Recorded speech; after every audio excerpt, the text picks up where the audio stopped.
Hello everyone! For today's video, maglilinis tayo ngayon ng mansyon. At dahil nga darating yung mga tao dito sa mansyon, kailangan natin maglinis ng maaga. So ayan na nga guys, sinimulan namin maglinis dito sa sala, sunod dito sa terrace. Ayan, dahil sa sobrang alikabok, hindi namin natapos ng isang araw. Tatlo nga pala kami naglilinis dyan kasi nga ang laki-laki ng mansyon na to. Ayan. Tingnan niyo naman sarili ko dyan, pawis na ako kasi nag-start kami maglinis ay hapon na. Dahil habang naglilinis kami, wala palang tubig yung tangke. So, kailangan namin magbomba dyan. So, tingnan nyo naman, binuhat ko yung timba.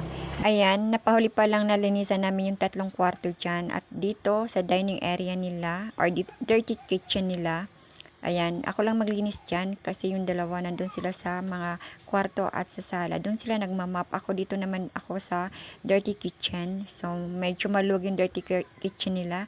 Tingnan nyo naman, nagpupunas ako dahil sobrang alikabok. Lola nyo kasi nga hapon na inabot kami dyan ng 7 p.m. So, ayan, nagmamadali na ako kasi hindi namin natapos. So, ayan na nga guys, iniwan namin yung ginagawa namin. So, babalikan lang namin. So, ayan na nga guys, binalikan namin yung kinabukasan at ayan, sinama namin si Luna kasi nga wala kami kasama. Kami-kami lang. So, kailangan namin ng may nagbabantay sa amin. So, ayan, napagod siya kahabol ng rabbit. Hindi ko na pala na-videohan yung paghabol niya ng rabbit. Ayan, laylay yung dila niya dahil sa pagod.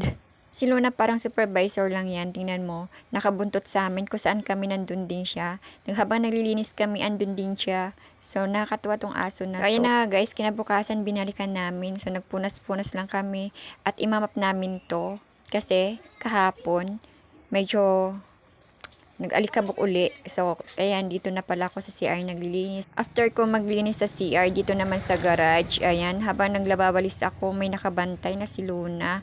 Naiinip na pala si Luna kasi halos 3 oras na kami naglilinis. Gusto niya nang umuwi niyan kasi namimiss niya ang kanyang mga kaibigan na sila Bubbles at Epoy. Ayan na nga guys, pauwi na kami. Please subscribe.